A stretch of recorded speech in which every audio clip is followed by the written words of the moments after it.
Right then, here we are, reverse leg of yesterday's flight from Luton to Amsterdam, and today we're just flying back from Amsterdam to Luton. Again, a nice and short flight.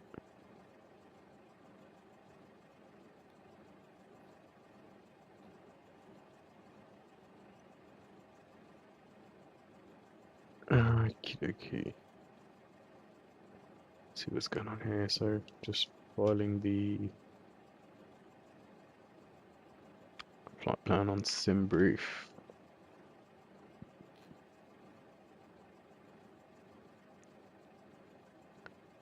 Let's get the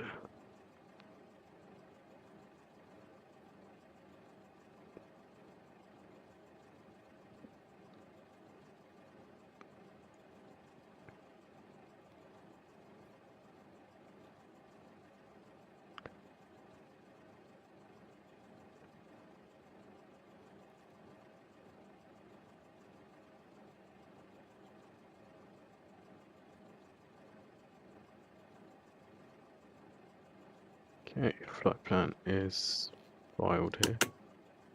What's going on? So let's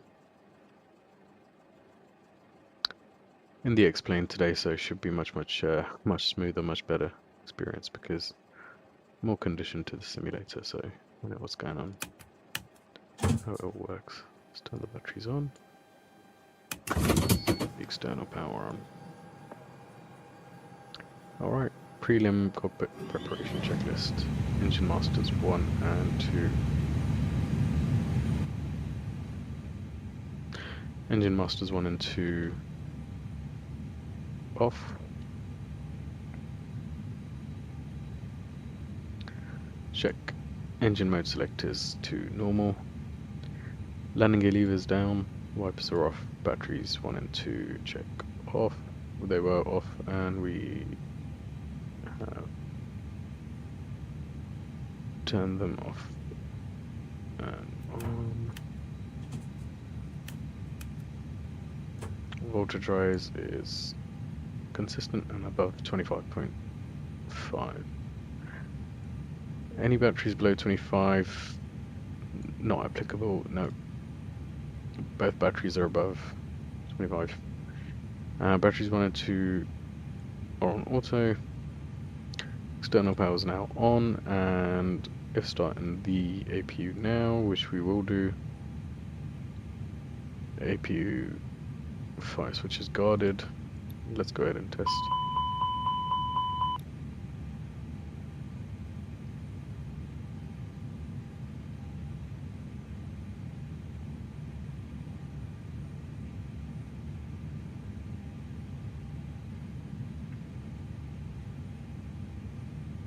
Okay. In and guarded, lights are out. Fire test we have tested, and we can now test. So master switch for the APU goes on. We'll need about 10 seconds for the APU flap to open, and now we can switch the APU on. Let's monitor what's going on with the APU. Flaps open.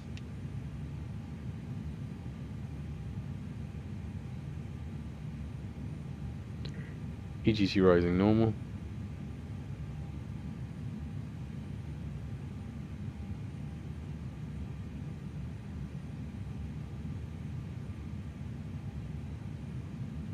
And then once the APU engine is started, it should settle down to about 450 to 550.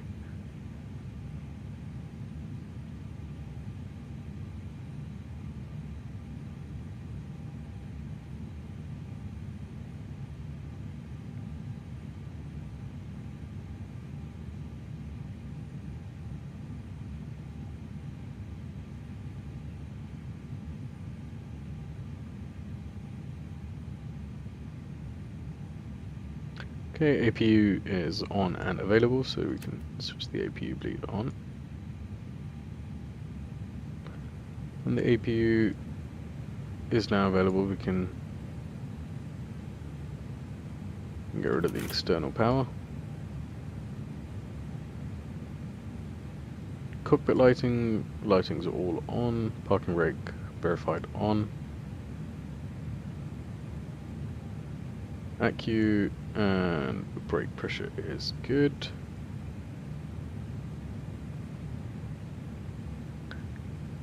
Y electrical pump is, so Y meaning yellow electrical pump is off. Chocks are in place, already verified that. Okay, parking brake off, and we're going to check the brakes.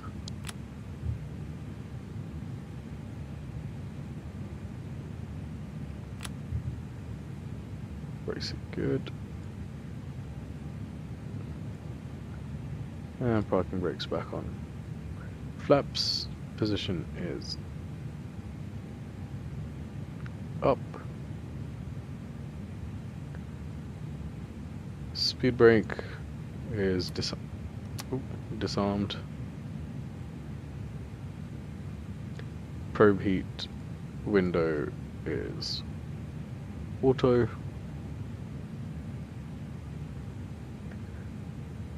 APU is available, and what we have done is turn the APU bleed on already.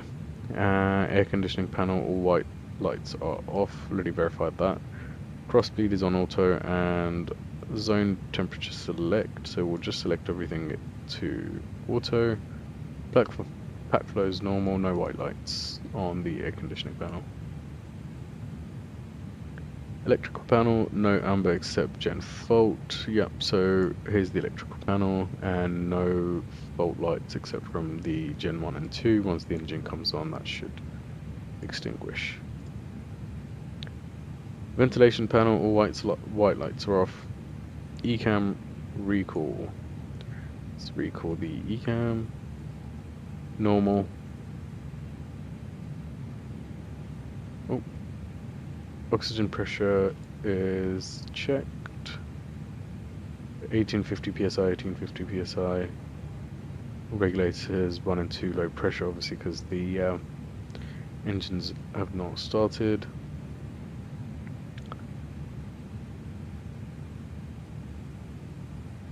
Hydraulic quantities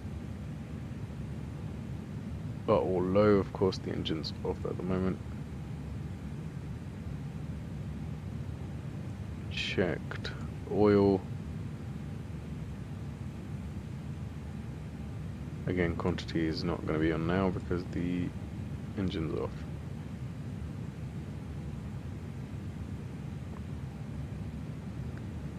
CV panels checked. Okay, that's the prelims done. So cockpit preparation, overhead panel, all white lights are off. So that means the fuel pumps can go on. Extinguish those white lights. No other white lights seen. Recorder ground control is on. CVR test. Normal. CVR meaning cockpit voice recorder. Press and release we have just done. Emergency evacuation purser and captain switch as required. It's on captain. We can switch it to captain purser.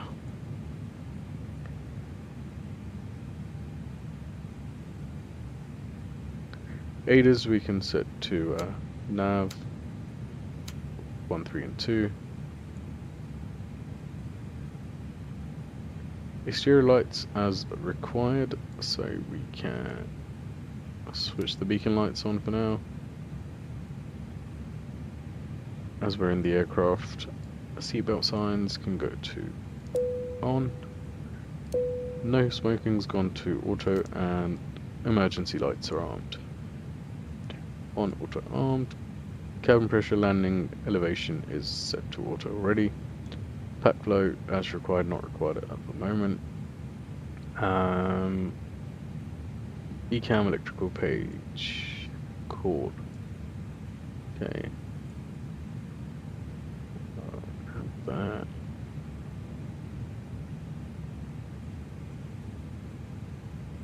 That's good. Batteries 1 and 2 off then on, and we're looking for battery 1 and 2 current less than 60 amps after 10 seconds. So let's do that now. So we're on the electrical. So batteries 1 and 2. 1, 2, off then on. We are looking for less than 60 amps for both the batteries after 10 seconds. And they're both well below 60. So that is looking good.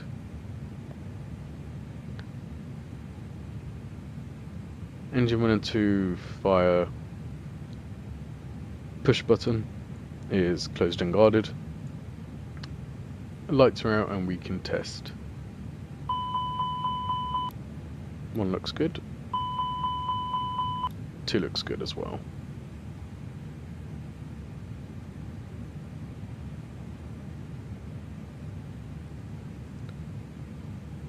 Audio switches are on normal.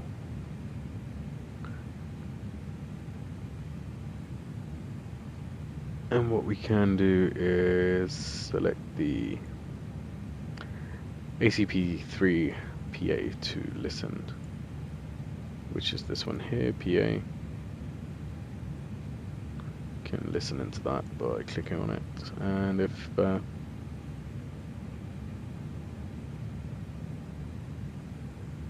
standby instruments checked, attitude is good.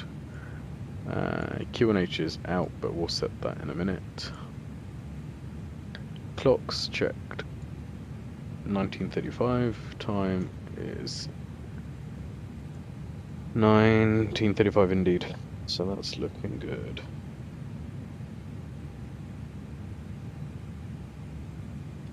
Okay. 7 minutes to IRS alignment. That's good. Clocks checked, anti-skid nose wheel steering is switched on. Maintenance panel, all lights are out, so let's check the maintenance panel. All lights are out.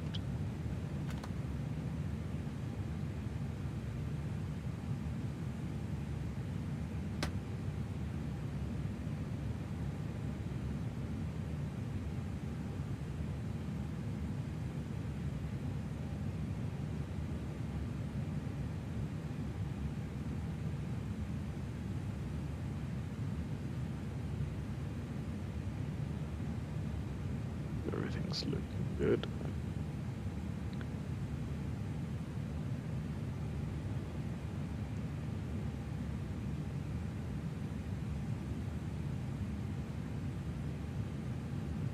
Thrust levers are idle, engine 1 and 2 masters are off. Engine mode selectors to normal. Parking brake as required, not required. Shocks are on. Gravity gear extension is stowed. Okay. ATC transponder system 1 is to standby, which it is. Let me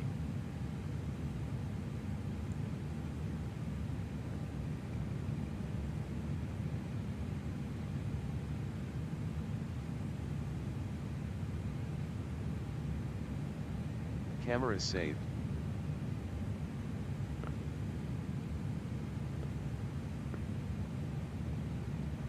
Okay. That is on standby, yep. RMP 1, 2, 3 check on. RMP 1, 2, 3.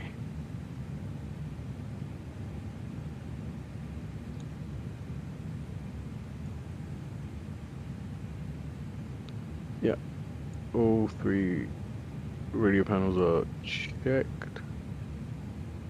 Nav lights are off, and the cell light is off as well. Frequency tune. Let's imagine we've tuned the radio panels. Right, here we go. Let's set up the MCDU or the FMS. So we've already got our flight planned on SimBrief, so we can just request that in. We can do initialization request. AOC actual flight plan uplink is now being uplinked. Performance data uplink is also done, so let's verify our flight. EZY2522 from EHAM, Amsterdam Airport, to EGGW, which is London Luton Airport. Cruising altitude of flight level 240 today, constant index is 50. Cruise temperature -29, and the tropopause is -39, and the tropopause is 29,000. 280 ground temperature +15. That is not the case. It's much colder than that, so we can update that. In fact, if it will let us. I don't normally do that, but let's see. 2 degrees. Yeah, so the ground temperature is 2 degrees, so I've just put that in there now. Right, initialization page 1 looks good. We can hop over to the next page. Taxi fuel of 0.2 tons, 200 kilograms, 1.3 tons for the flight time of 32 minutes. Route reserve, we have 15%, which is 0.2. Alternate route, we have 21 minutes, and our alternate is EGCC. Final time, we have half an hour, which equates to about 1 ton. And extra, we have another 1 ton there. So we have a total of 1, 2, 3, 4.5. Yeah, 4.5, 8 plus 2, 3 plus 2, 5, yeah. 4.5 tons of block fuel, that looks good. Zero fuel weight is 56.7, plus the 2 together, and that looks good, 61. And our landing weight is going to be 1.3, 1.5, take away from that, and a little bit extra. 1.3, trip time, and 1 extra. That looks good. Landing weight looks good there as well. So let me grab my checklist. So we can go ahead and check our flight plan. Stop in our departure runway, and so from Amsterdam we are departing out of runway 09 on the... In fact, let me get the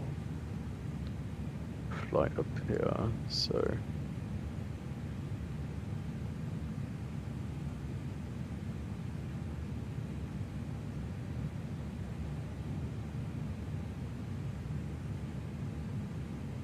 let's see, resources.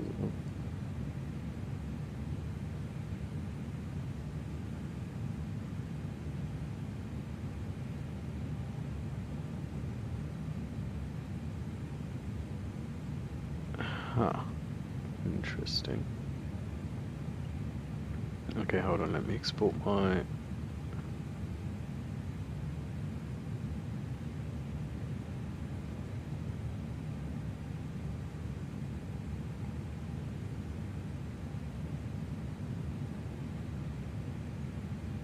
output, FMS plans. Okay, don't know why. I don't know why the flight plan's not coming up in here, but I've got SimBrief open here, so I can just check in there. Okay, GPS primary, so our ADAs are aligned as well. Yep, good stuff. We're on the Valk 5M departure out of runway 09, so we're Valk 5M departure, transition none, temporary flight plan, and then from Rinus we have the Runway 07 arrival, so we'll check ILS, and we are on the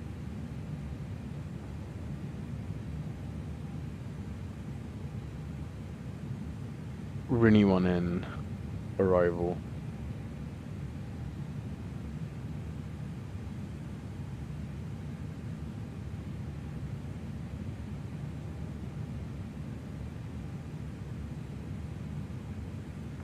Just gonna check the plates here and see what's looking best for runway 07.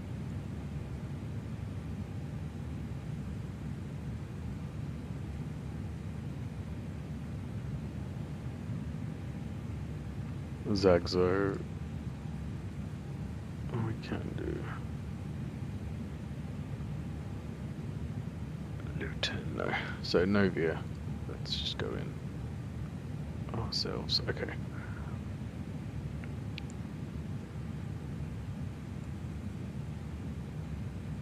Let's go ahead and check our flight plan.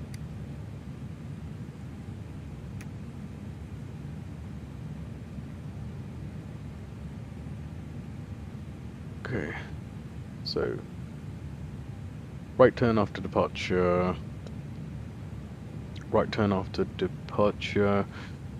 and that right turn will take us to Valco to Idrid, so let's go down, yeah, right turn to Valco to Idrid, Nogro, Lucer, Rinnis, Idesi, Wicked, Mukte, Objes, Udis, Koku,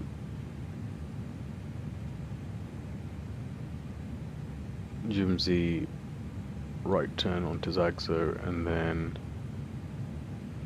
we can come in there. We can give ourselves, as it's a former, we can give ourselves a little bit more room.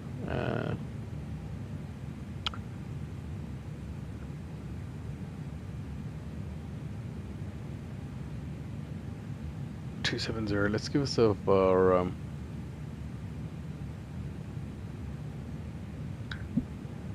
custom waypoint. Let's copy this into the secondary flight plan first. Let's go into data and create a custom waypoint.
Let's see. We can create a custom waypoint, which is what I kind of want to do. Just give myself a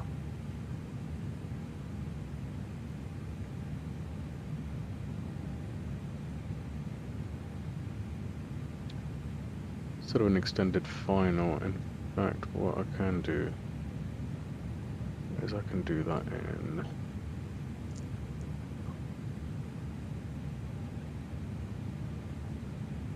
here.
Cool, so there's the custom waypoint that I created, CF07P. Just wanted to create one sort of that extends a little bit further from the airport as well. Track is 071. I can insert that and then we can have a look at what that is doing. Yeah, so it doesn't give us such a sharp turn onto finals. I'm happy with that. That looks good. That's fine. Obviously, in real life, this would all be done for the pilot from operations.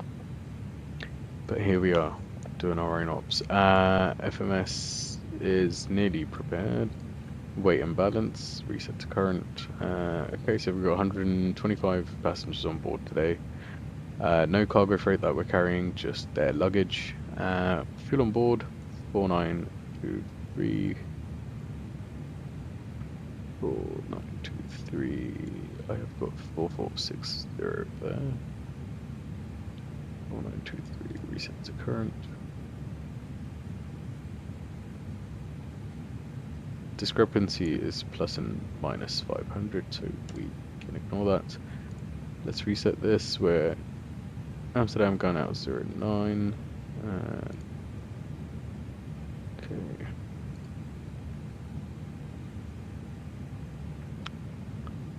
Outside air temperature is 2 degrees. That's what we would put on our FMS McDo earlier. 995 is the QNH today, so let's set that 995 and 995. QNH is set. Amsterdam Airport is minus 11 feet, so that should all say neg. That's looking good.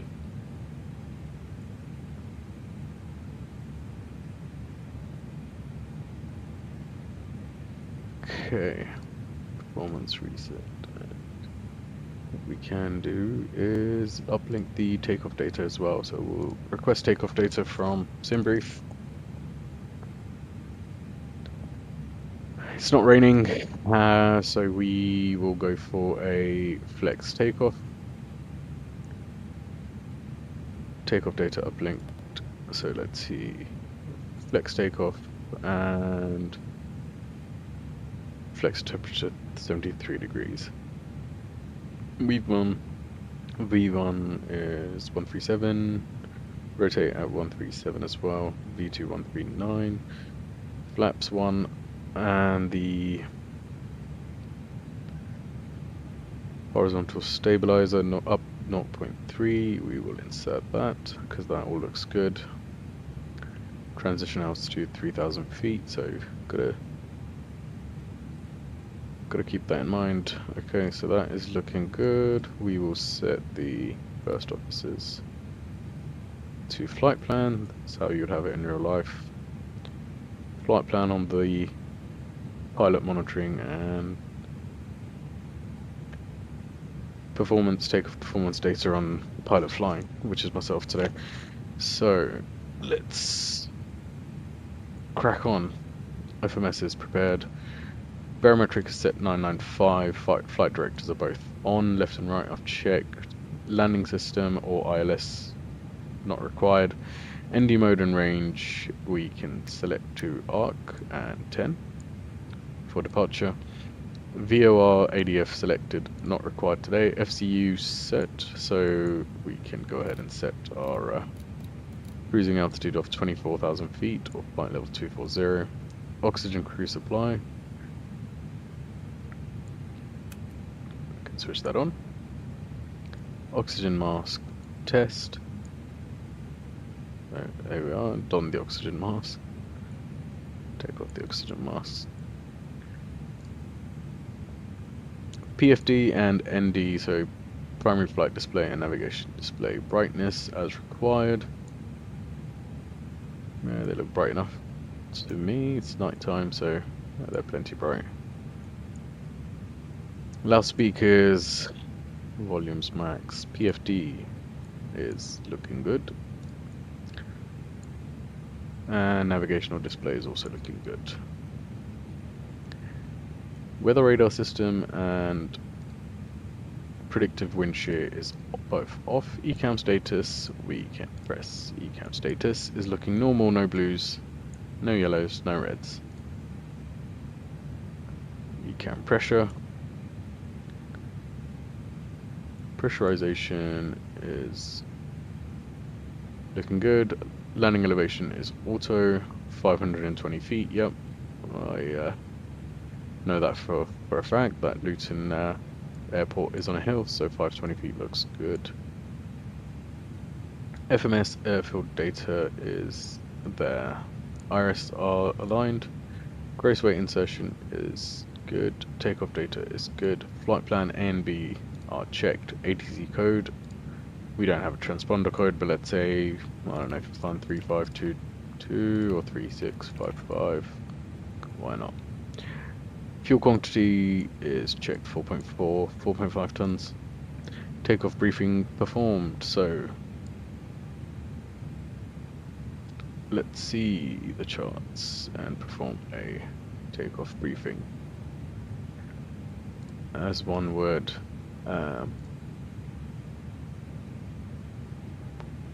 right, so departing out of runway 09 Amsterdam on QNH 9905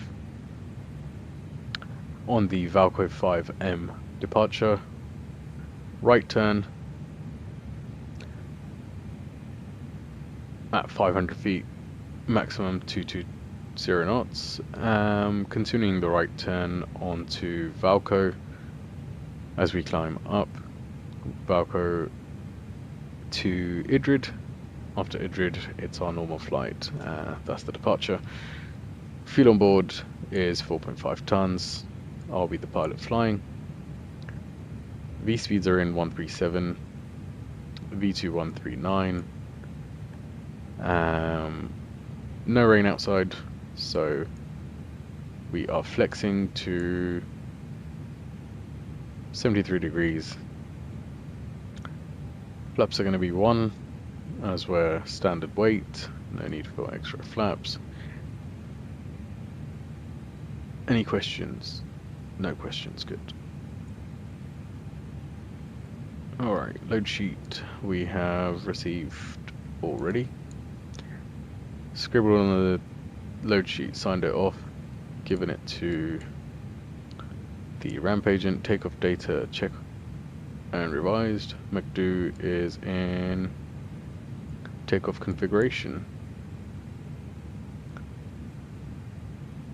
MCP is also good. APU is available, so we can put NA on that. External power is checked to be off. Let's say we have obtained our pushback and startup clearance from ATC. Nose wheel steering disconnect. It will automatically disconnect. Doors and windows. My window's closed. That window's closed as well. Cockpit door is closed. We can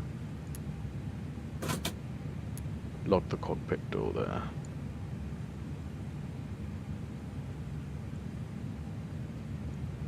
Beacon's already on. Thrust levers are idle. Parking brake acupressure is checked. Parking brake as required. And it is required at the moment until we get the tow truck in for the pushback tug. And ATC transponder to transponder mode, which is now on. Okay, looking good. Let's do our pushback. Ground to cockpit. Please show me where you want to go.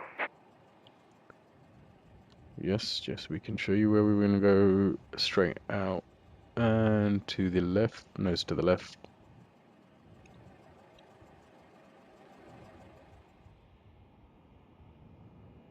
As we zoom out, we are going to taxi to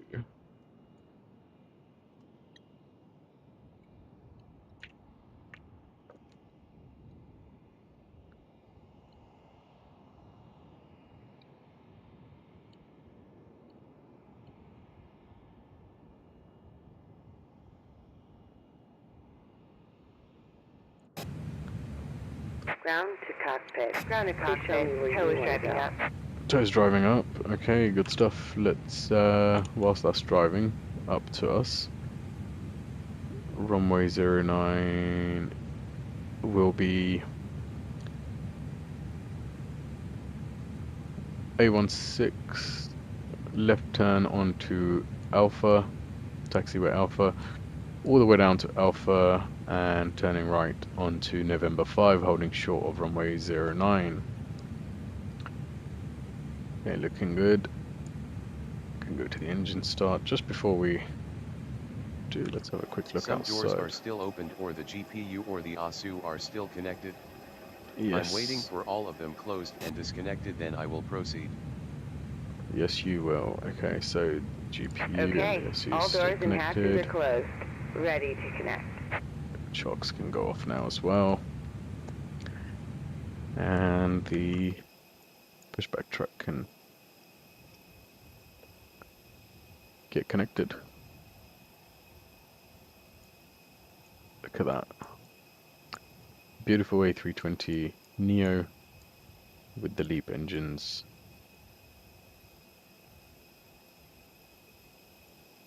All looking very good. I don't know what's going on with some of the textures here. I've literally just updated to the latest beta of XPlane, but some of the textures have gone a bit funky.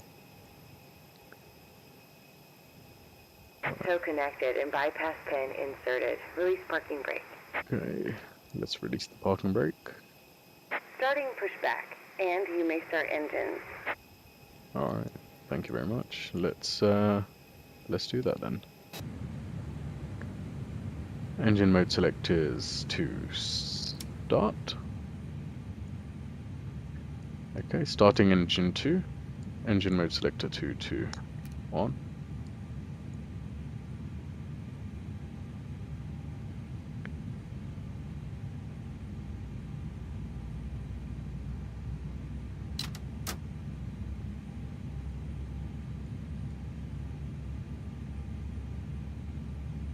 Okay, EGT rising and to rising steady.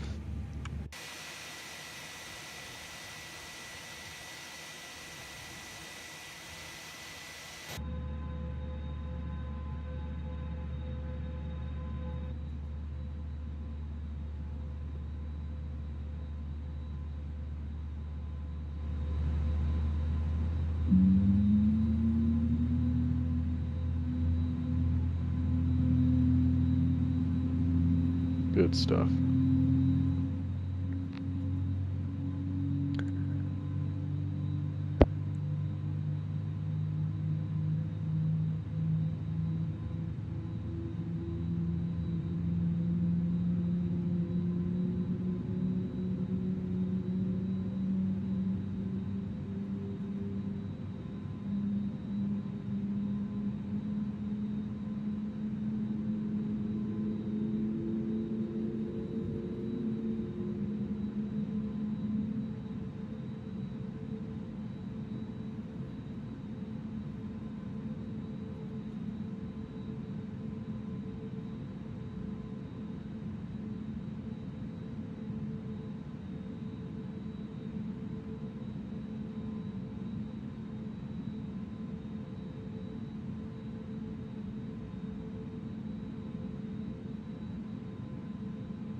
Operation complete. Go ahead and set the parking brake.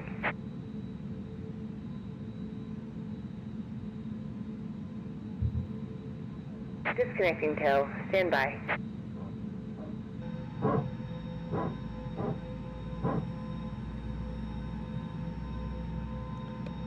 There's the barking dog, or the PTU, as they call it. Now that's the hydraulics when the left engine is started. Parking brake set.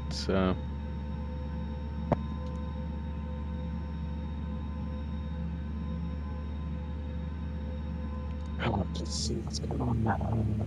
Okay, EGT rising.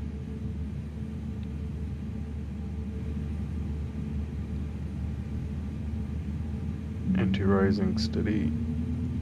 Emissions. Tow is disconnected and bypass pin has been removed. Hand signal on the right. We'll see you next time and have a safe flight. See you next time. Thank you.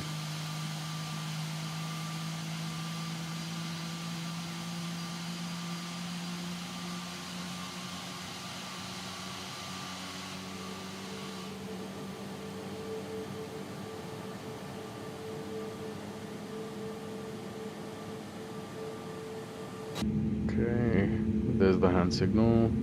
Bypass pin removed. Looking good. Engines are both stable.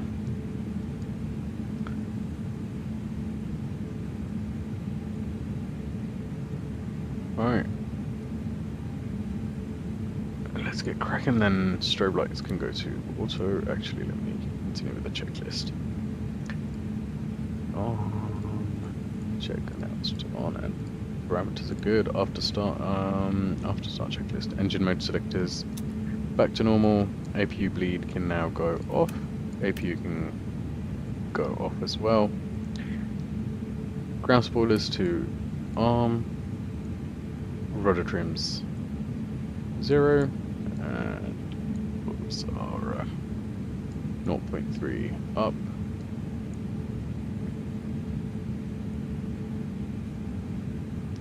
Pitch trim 0.3 up, looking good. Flap set to 1. Pitch trim set already. Ecam status is normal and recalled is normal as well. Looking good. Engine anti-ice not required as it's not snowing or raining and temperature below -10 or +10. AP master's now off. Ecam doors, all sides are armed. Let's see, so Ecam doors, they are all armed.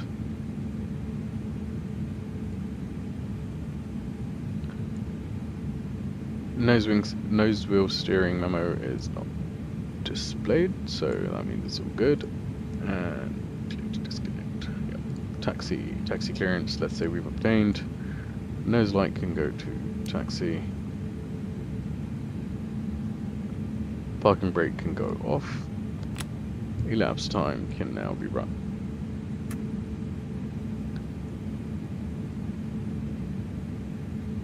Okay, as we start moving under, yep, brakes checked. Flight controls checked, so full aft, full forward, full left, full right. Rudder pedals, full and free. All flight controls full and free. Takeoff data is set.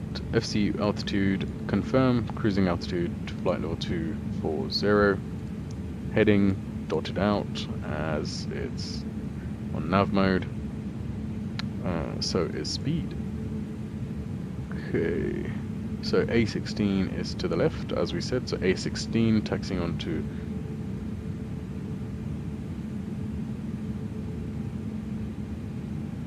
A16, then Alpha,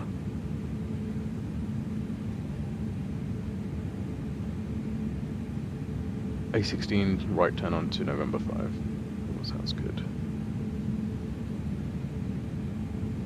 Okay, we'll do a nice gentle left turn.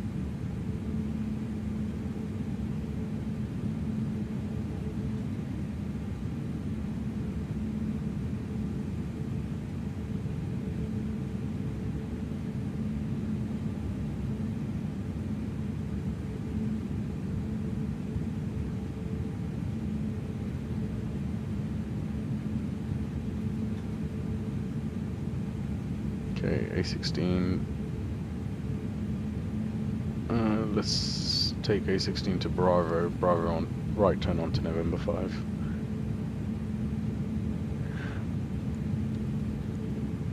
Okay, predictive wind shear can go on.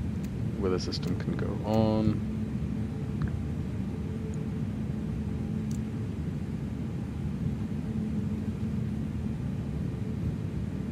Transponder set to TARA.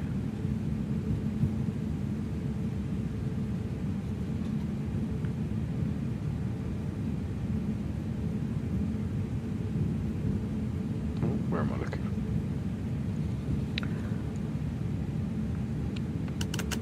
Auto brakes to max. Cabin checked. Okay, cabin's ready for departure. Also, everyone's seated. And takeoff config looks normal. Ecam no blues.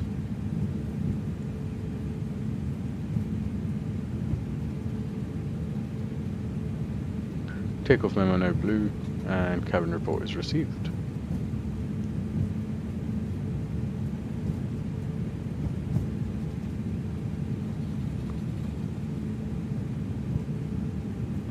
Before takeoff before takeoff checklist.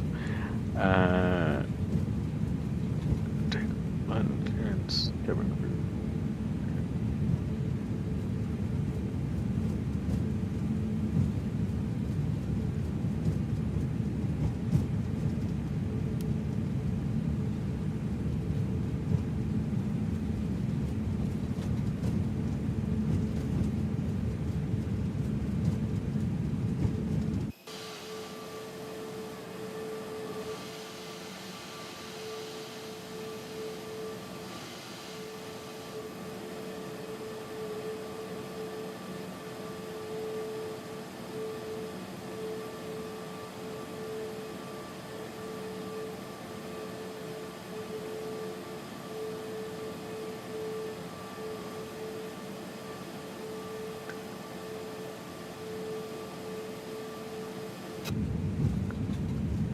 Right, looking good.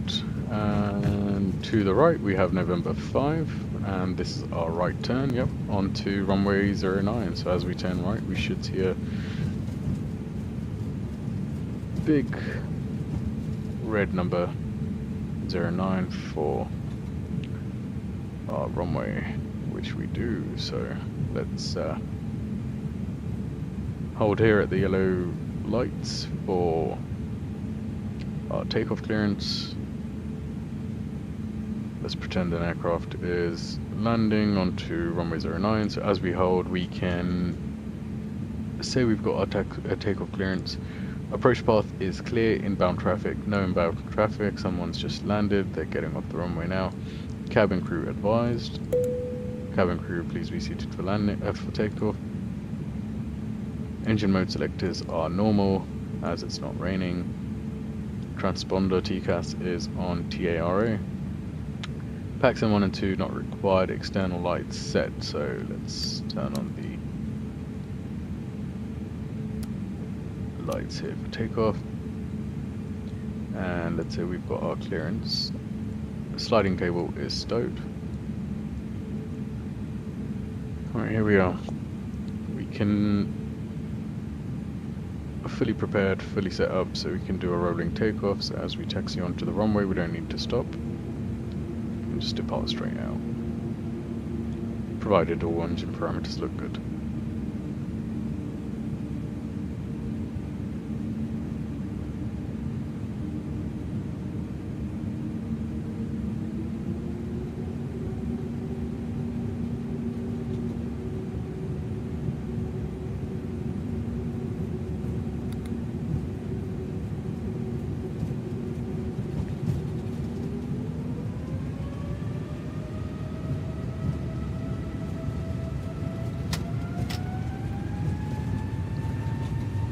Manflex SRS, 73 degrees.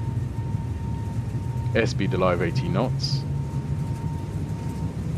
100 knots.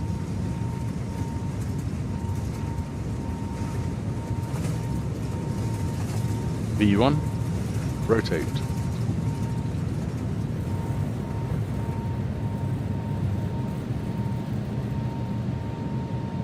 Positive rate, gear up.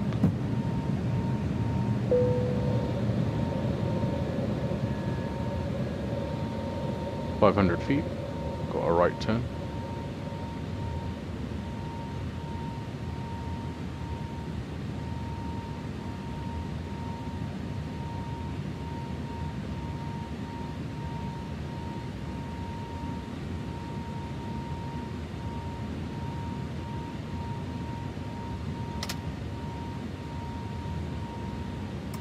Autopilot can go on.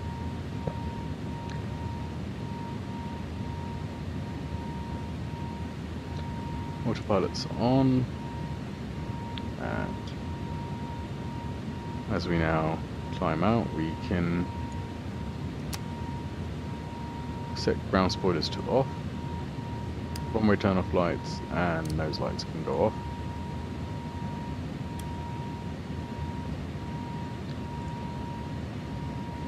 Okay, 3,000 feet, so we can set this to standard.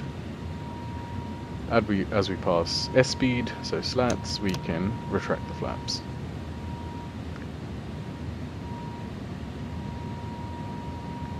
Looking good.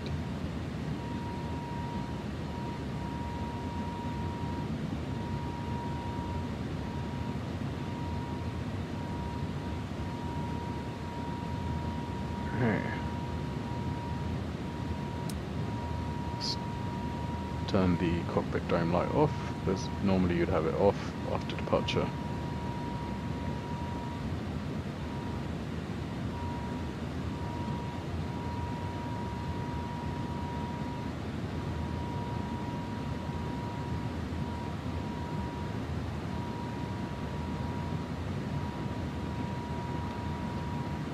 Camera is safe. Alright, looks good. Speed is going to hold at 250 below 10,000 feet, or flight level 10 I should say now, because we're past the altitude.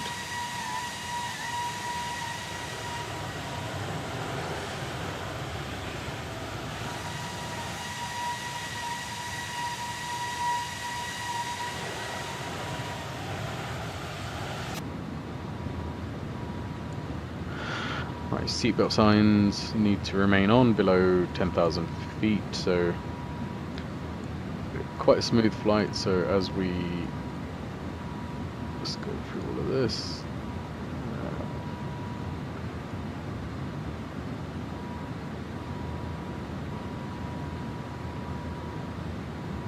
After takeoff, APU bleeds already off, master's off, engine mode selectors normal, TCAS is TARA. Climbing, McDo pilot flying is on performance climb, performance and it's on climb. Passing flight level 10 or 10,000 feet, we can set the seatbelt sign off. Pilot monitoring is on the flight plan, that is there.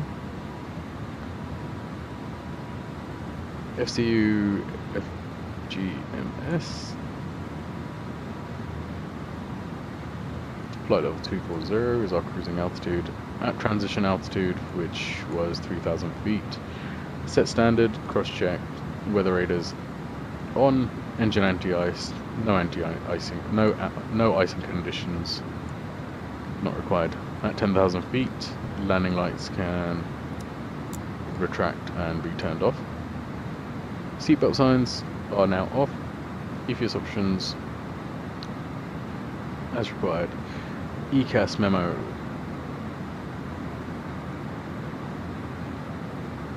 Reviewed. Nothing there. Clear manually tuned nav aids. We didn't have any tuned. Secondary flight plan. We don't need the secondary flight plan. No changes to our primary flight plan. So optimum or maximum. Optimum obviously is flight level 380. We can't get to that because we're not even flying for that long. So checked.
and then turn this floodlight down a bit. Right.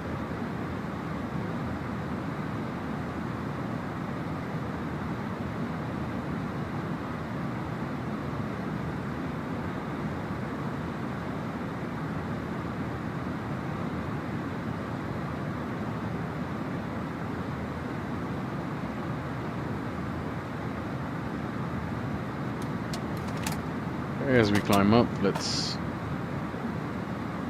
go ahead and eat our sandwich. Oh my days, what am I doing with my life? Eating a virtual sandwich. Anyway,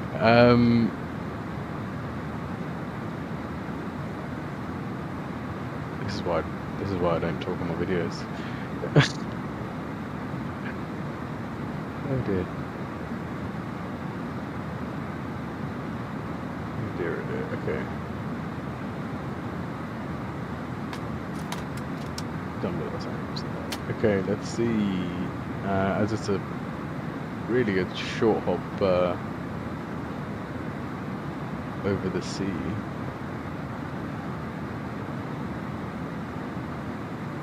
Our descent's going to begin in literally no time. Before we've even fully climbed to our double climb. Right, let's see.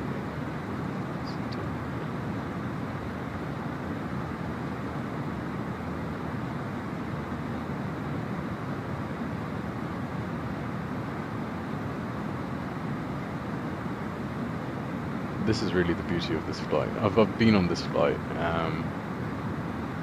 in real life from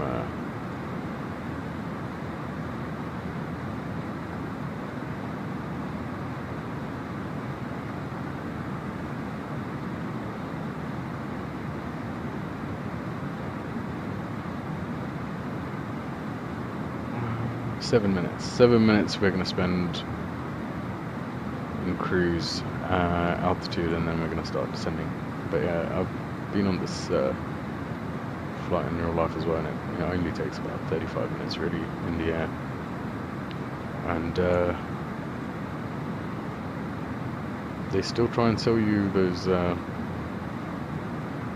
those products and all those things to eat for extortionate prices in those 45 minutes, 30 minutes that you're in the air. Let's see. Clouds looking beautiful. But yeah, XPlane 12's come miles really from where it was, but I'm used to it. The XPlane 12. MSFS is good as well, but this is more sort of what I am used to now. I mean, even though to this day my longest time flying is on Flight Sim. I started on Flight Sim 2004, so FS 2004, then FSX, which came out in 2006. Obviously I wasn't flying in 2006, I probably started just a little bit later after that, 2008 maybe. Anyway, FSX days, then there was P3D, which was sort of FSX on steroids, and then came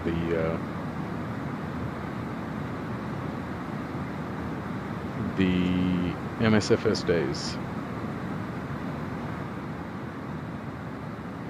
But yeah, the whole simming world's come a long way. I started my XPlane journey on XPlane 10, and then 11, and then finally XPlane 12. But yeah, the depth of these aircraft, the quality, the textures, the way they feel, the way they perform, it's absolutely insane. You can see yourself sandwiched in between two cloud layers here. You've got your sort of no clouds where we are, and you've got a ton of cloud below us, a ton of clouds just above us as well. But yeah, the depth really is insane.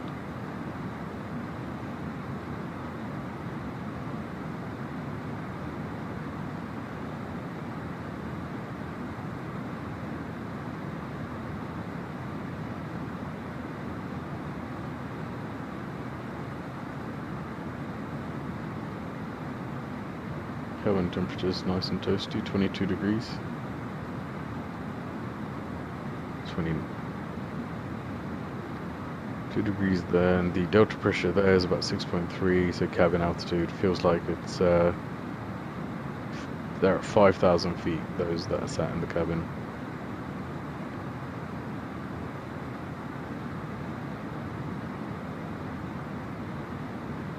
True air temperature -11, static air temperature -37, which is, yep, fairly cold. In fact, it's 5 degrees colder than the international standard atmosphere. That's what ice is.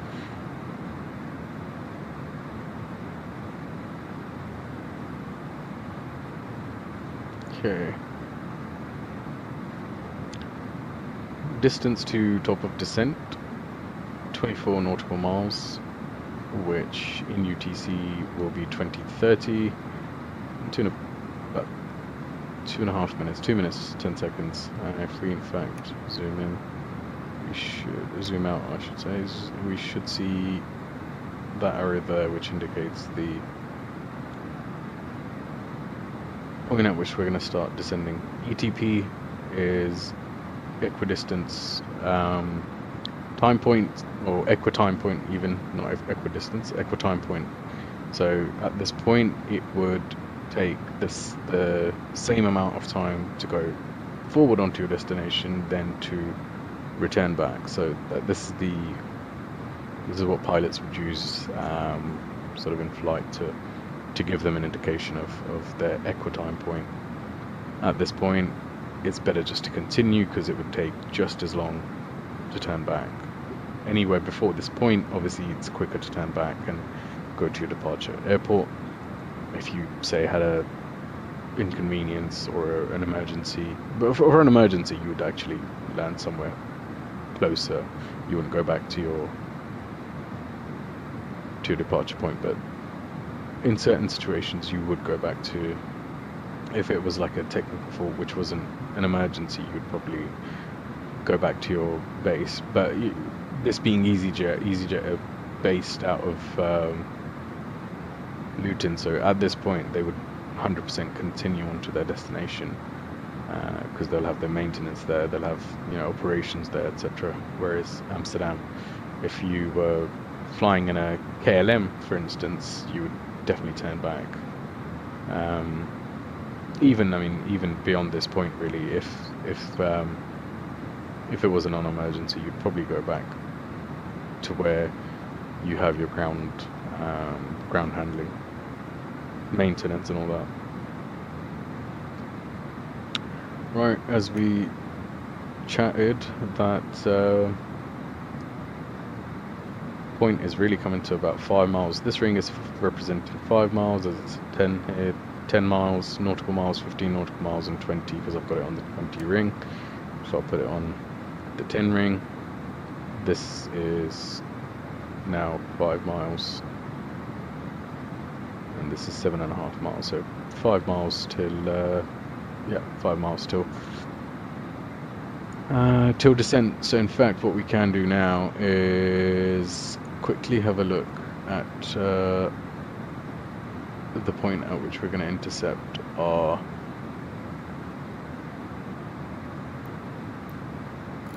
ILS, and that normally is at 3,000 feet, and we can start our gentle descent. So you can see it's in descent mode now, and the plane will start descending. Enter destination data, so that is now asking for destination data. That destination data is orange, so is the QNH. It's essentially asking what's the QNH at destination, so it can calculate things like altitude, your sort of descent profile and whatnot. Anyway, without further ado, 984, oh, very low pressure. It is raining in Luton right now as well, so yep, minus rain, i.e. light rain, very low clouds, overcast at 8. Cool. Anyway, let's go ahead and enter 984. Very low pressure we're seeing in the UK, which leads to low pressure. Obviously leads to instability in the weather, rain, etc., all of that.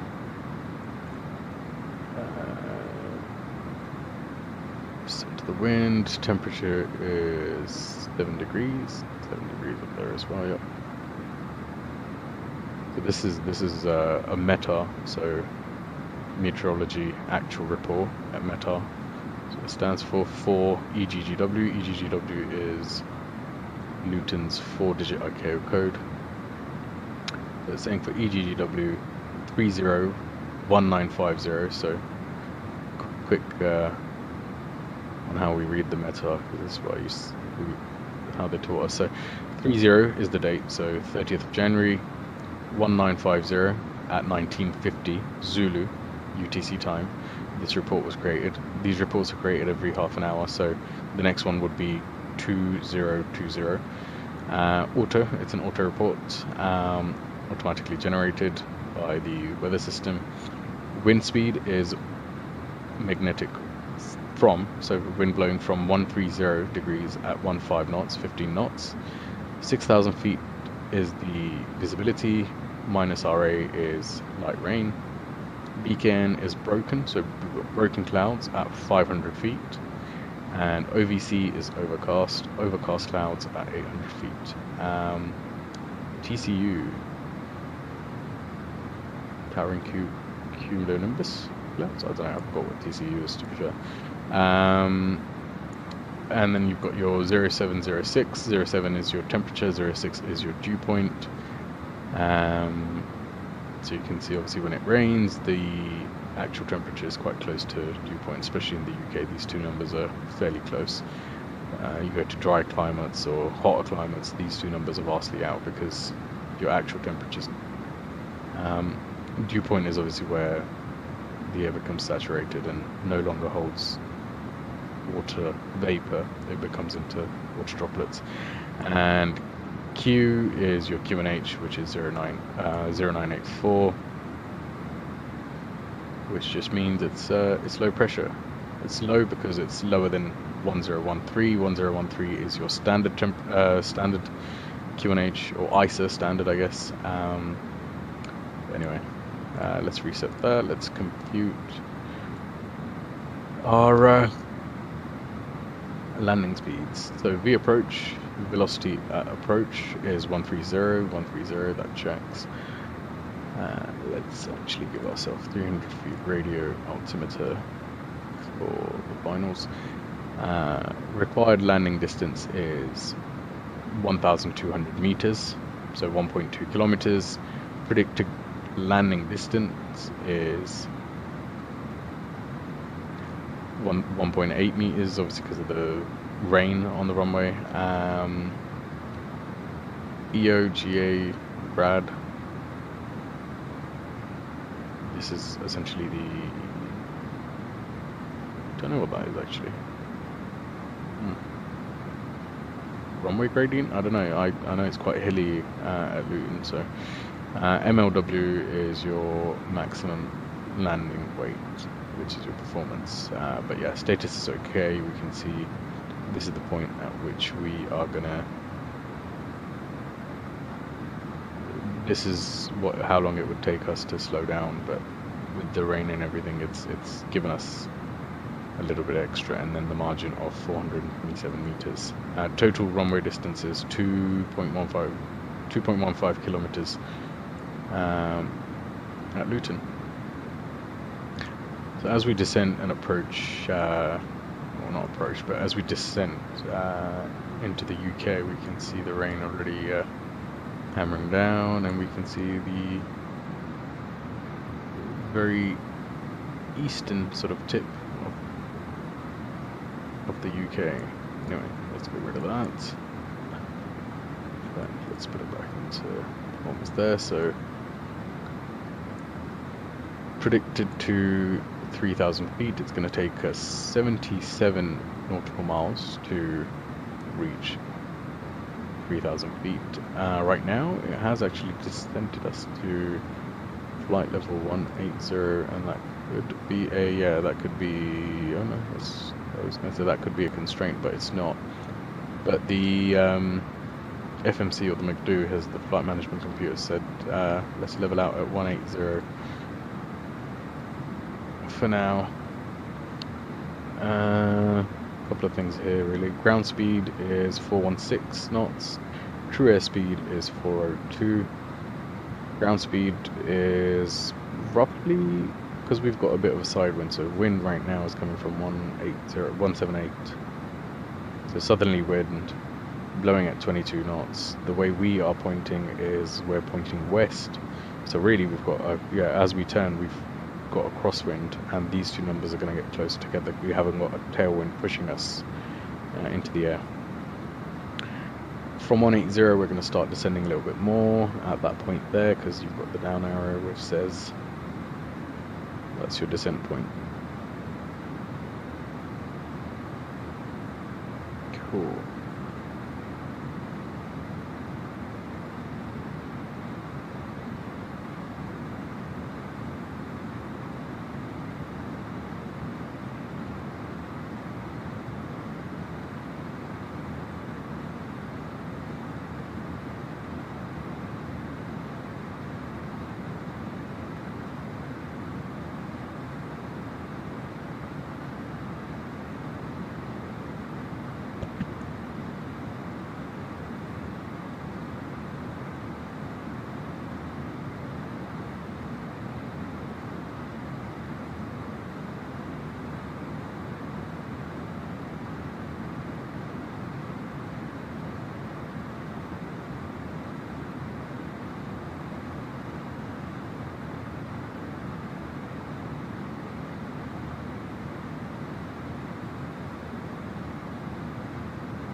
Right, so our next, if we put the constraints on, our next constraint, altitude constraint, is flight level 140, so it's going to descend us down a little bit more onto flight level 140, and we can in fact see where that constraint is. So here we have a constraint meaning at off-jez, but part of the approach, or part of that waypoint, we have to be at 250 knots and at flight level 140,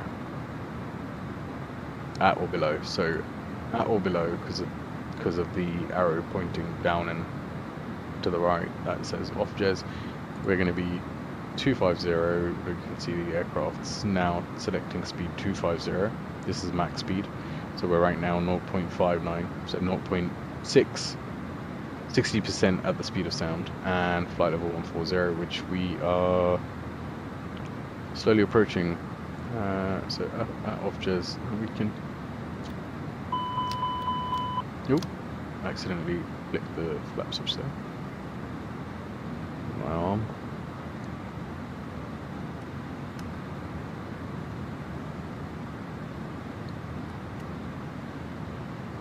We can see the aircraft's nicely slowing down to 250. I can get the speed brakes out and sort of encourage it, help it slow down a little bit more to reach our constraint target there. So that should be enough. In fact, let's move that here. Let's move that here.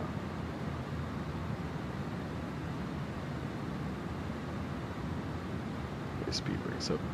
Yeah, so at flight level 140, on target speed is well, it's a little bit below 240, but you can see the speed target is there as well. So within this magenta band is where the aircraft wants to be, really at this stage.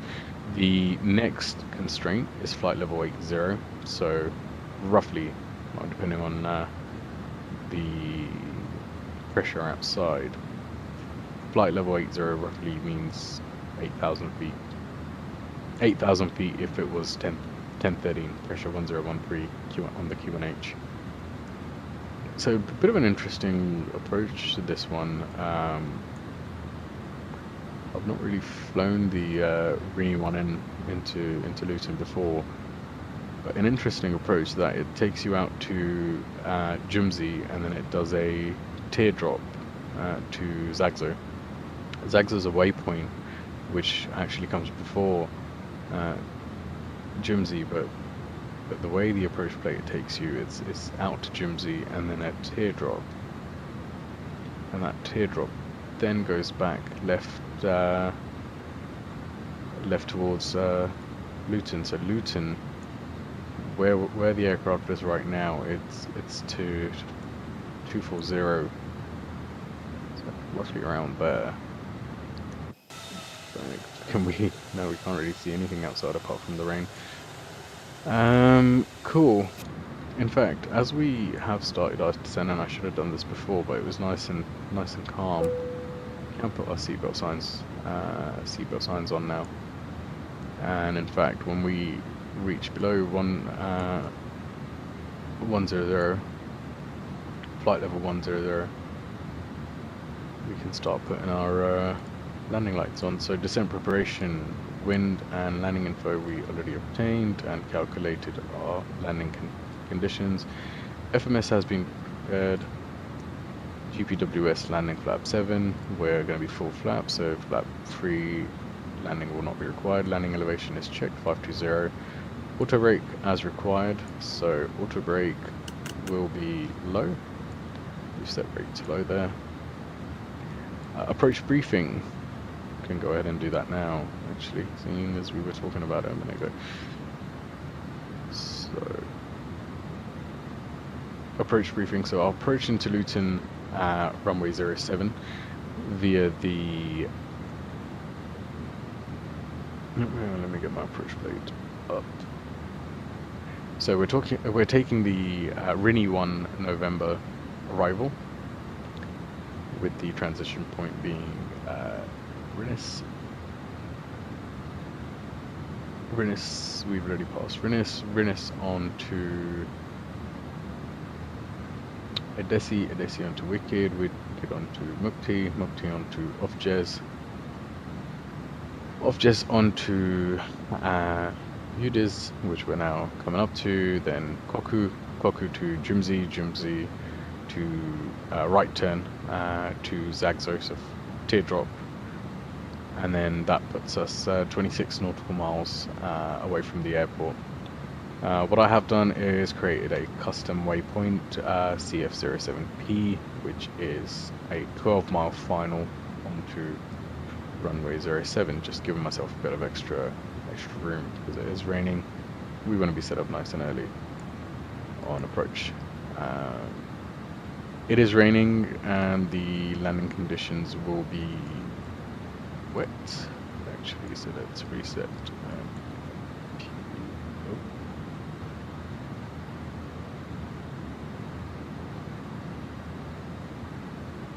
Reset and compute that. So yeah, wind is, yeah, so you can see now 2020, that's updated to the latest one. It updates every half an hour. Yeah, wind conditions are 140 degrees at 13 knots.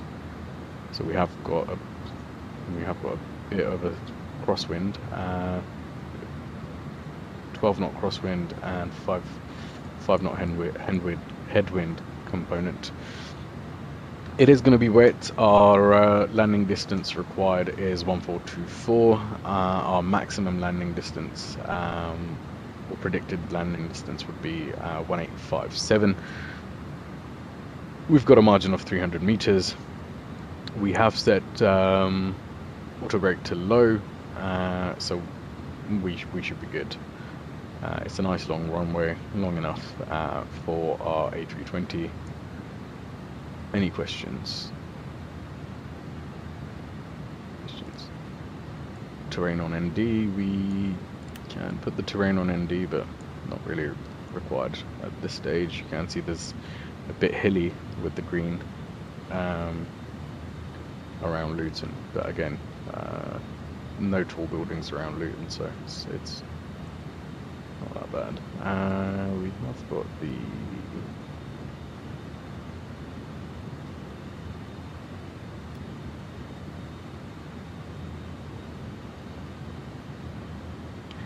yeah, that's all looking good. Engine anti-ice. What's the temperature right now? -2 true air temperature is -4 static air temperature. We have got rain. We haven't really got any icing conditions, not reported on the ground either. I mean, anti-ice is on auto anyway, so we don't really need it. Descent clearance is obtained when we're already set to descent to 3,000 feet for the approach. Descent is already initiated. McDo pilot flying is on progress / performance. Progress is looking good. Our vertical deviation is essentially nothing. We're on track. Vertical track and horizontal. Our descent profile is looking good. Predicted to 3,000 feet in 42 nautical miles, and the time will be 20:58. In fact, our flying time right now has been 34 minutes, so yeah, it's going to be about 45 minutes, maybe 50 minutes. Normally, at this stage, if the airways are clear, ATC can say, rather than do a whole teardrop, they'll just do a left turn onto. In fact, let's do that. So we can do direct to this point here, so we don't have to do the whole teardrop. Because in real life, you wouldn't fly the teardrop, and only if it was busy in the air. But yeah, as soon as we do that, we can do direct to our final point there. It now starts to descent us, and that green dot shows us if the green dot's above us, it says we are below profile, but that green dot is below us, meaning we're slightly, because I changed it at the very last minute, saying we're about 160 above. That's our vertical deviation, and slightly increasing. So at this stage we can get a little bit of speed break out, just so that vertical deviation doesn't sort of run away from us. Right. Flight plan is, yeah, he's on flight plan. So as we now approach 11,000 feet,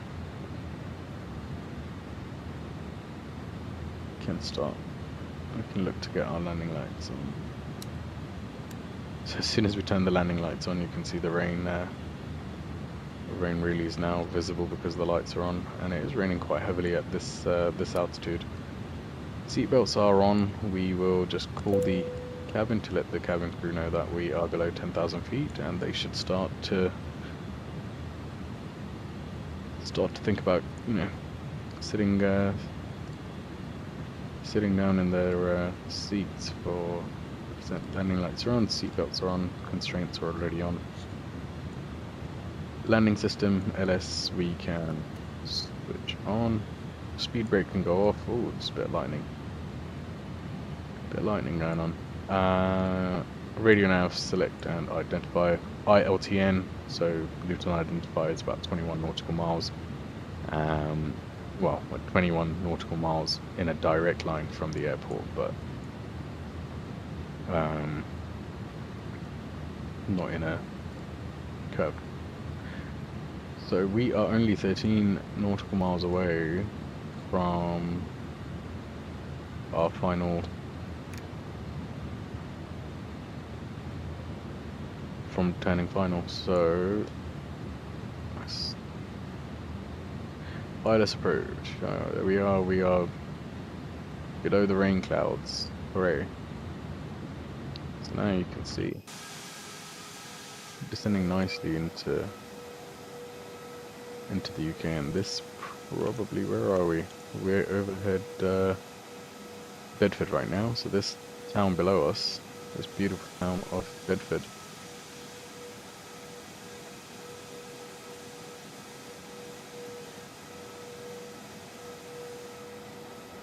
Cool. Right, back to the checklist. Engine mode selectors are on normal, as it's not raining right now or icy. We don't need them on ignition. Seatbelt signs are already on, and our approach phase is going to start in 7 miles. But what we can do is, we're still quite far away, so we don't need to select the approach phase. But approach phase, latest 15 nautical miles from from touchdown. Sorry, you need the approach phase on. But we're already monitoring that. Managed speeds are checked already. ILTN again as we fly. That's 15 miles there. 15 miles to touchdown. So what we can do now is select the.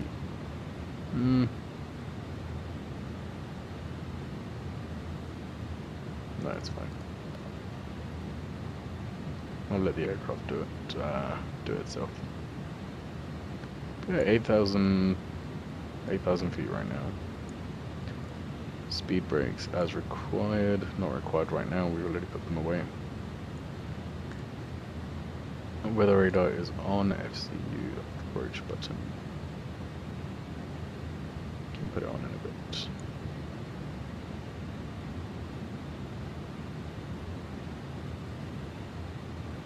Just to the left of us is Amptil.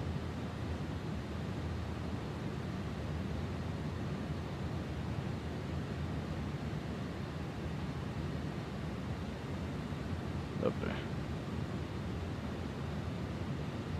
And then in the distance you'll have Letchworth Garden City as well.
Coming in nicely, D there in magenta on our map essentially says decel, so that's where we're going to start decelerating the aircraft. It's on 220 at the moment. We're going to start decelerating as we start the left turn onto finals, and this is the most important phase of the flight, really. Everything starts happening quite quickly. So there's the ILS diamond there, so we're above it obviously, but as we turn left you can see that magenta will start to capture and it will be on that yellow. Same with the horizontal deviation. It's far to the right. It's saying obviously it is to the left of us, but we are opposite, if that makes sense. So as we turn left it will start centering. Good stuff.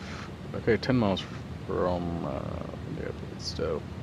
We've just gone below 5,000 feet, so 984 was the QNH. Let's just make sure that is still good. No, 985. The temperature, the QNH has increased by 1. So anyway, You can see that diamond's now coming up, and at this point, because we are going to turn left in a minute anyway, we can set the localizer so it captures the LOC localizer, which is the horizontal path, so left or right. That's the bit it captures from the ILS instrument landing system. In fact, at this stage the speed looks good, so I'm just going to set flaps to 1, start slowing down the aircraft as we start that left turn, and we're decelling now. We're not on approach phase anyway. Start that nice gentle turn. As we start that turn, there comes in that light rain that was predicted, or reported, even not even predicted, but yes.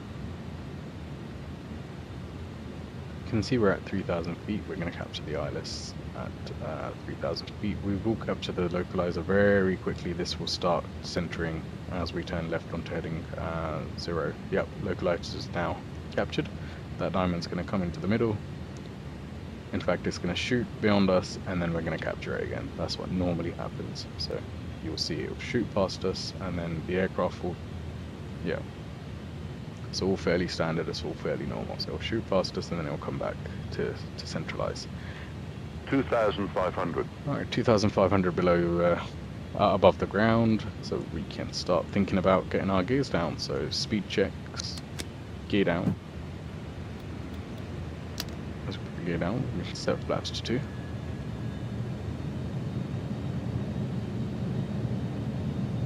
Nice and slow. Runway lights are on. Let's just take us forward. Cabin is ready.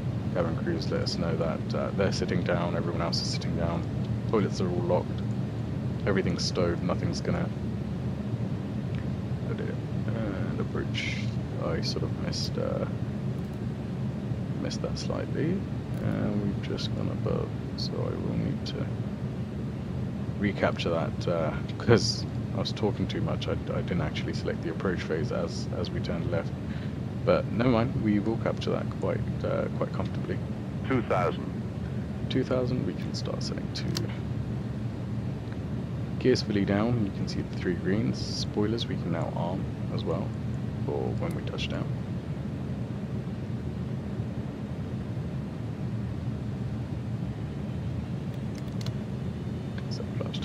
And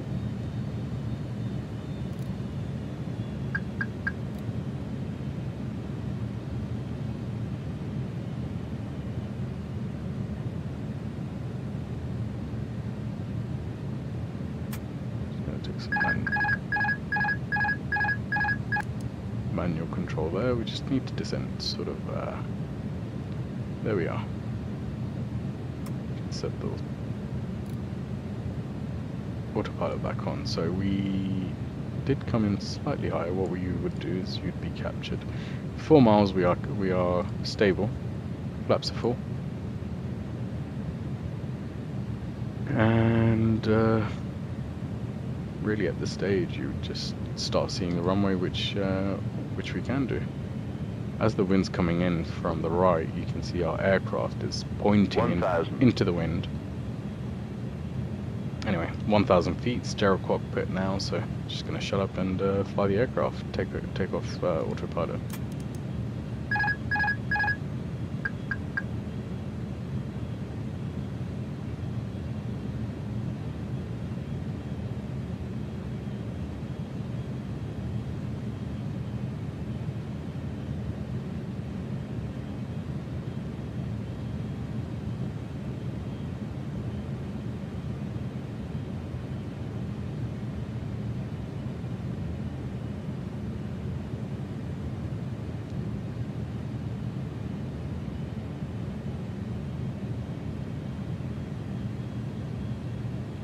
$500.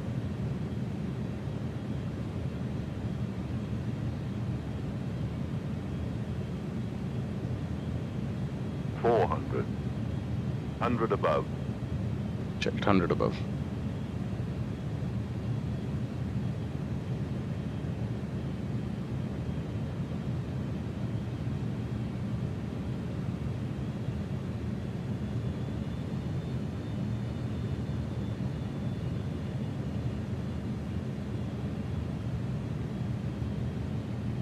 300. Minimum 2 whites, 2 reds, continue. 200. 100. Terrain. 50. 40. 30. 20. Retard. Retard 10. 5.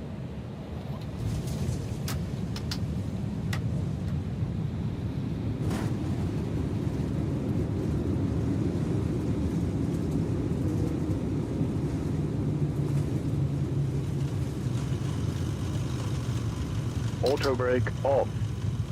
Auto brake off, manual braking. Reverse is off.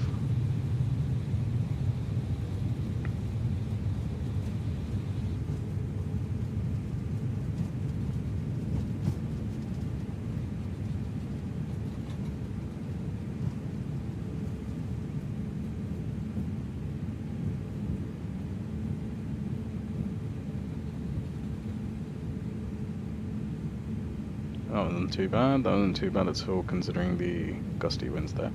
Okay, as we get off the runway, we need to turn off the landing lights, not to blind other pilots and ground staff, and only taxi light remains on. And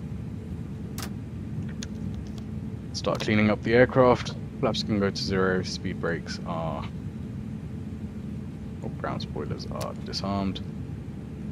Disconnected. Okay, so let's taxi into our gate. And what is our gate? Let's have a look.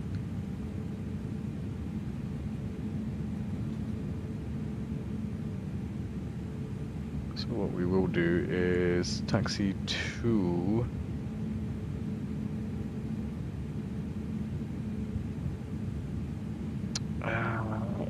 terminal,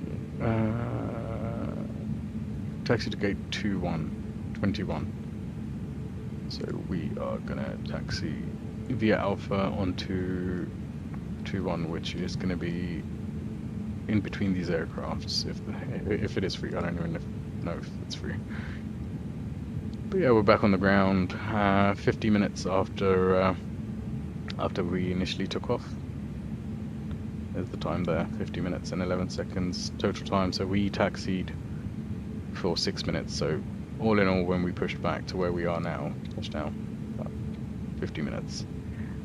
Like I said, in real life, because you would skip all the procedures if it is quite clear, and if you don't, if you have a strong tailwind, or you don't descent as quick as I did, because obviously it was all auto-managed. In real life, you would descend fairly quickly and come in fairly fast, and that flight would be done in 40 minutes, 35 minutes. You can, in fact, see flight 2522, EZY2522, how long that will take on a normal day. Beautiful, these lights shimmering as the water on the ground sort of creates that effect. Same here as well.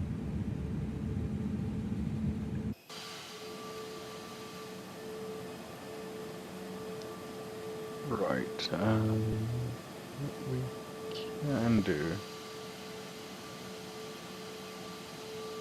change your mind, because it all looks quite busy there.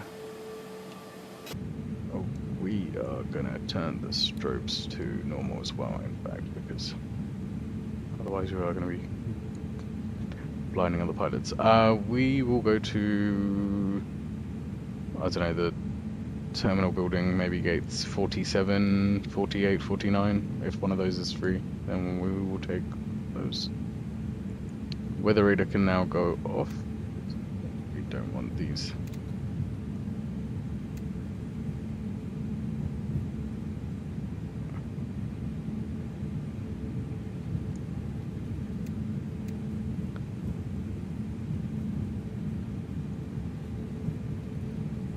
In fact, as we approach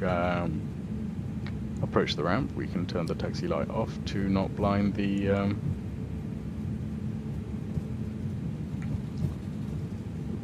marshaller or anyone else. But yeah.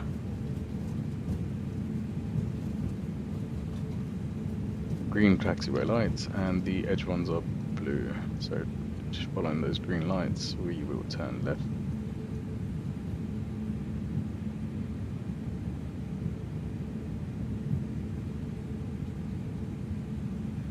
So to the right here, what do we have available?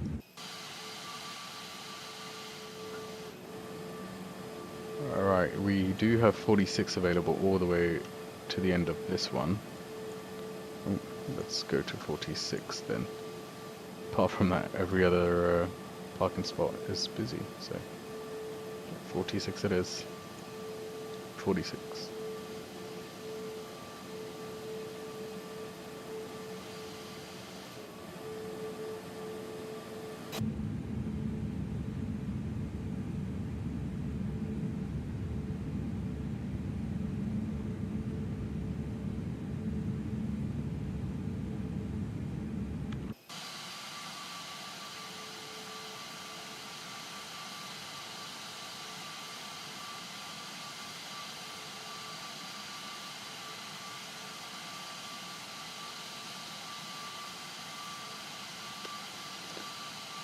Alright, good stuff. We are here. Can shut both engines 1 and 2 off. These have gone off now. There we are. And what we can do, in fact, is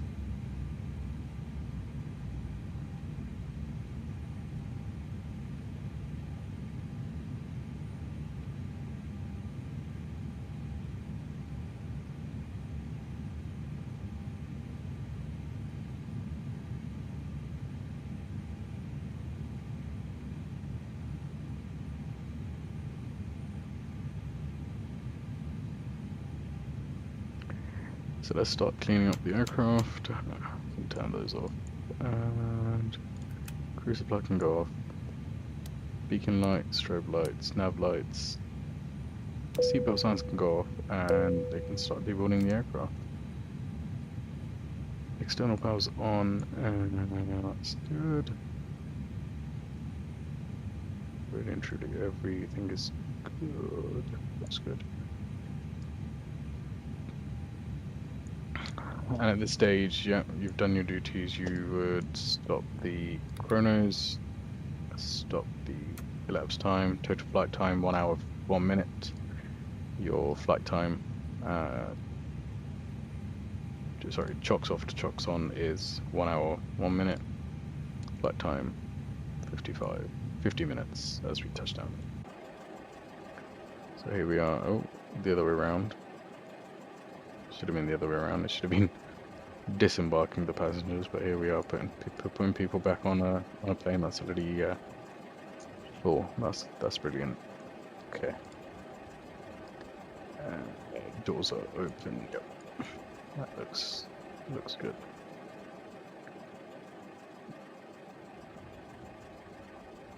Right, at this stage we would in fact unlock the cockpit door and turn off the external power, turn off the battery.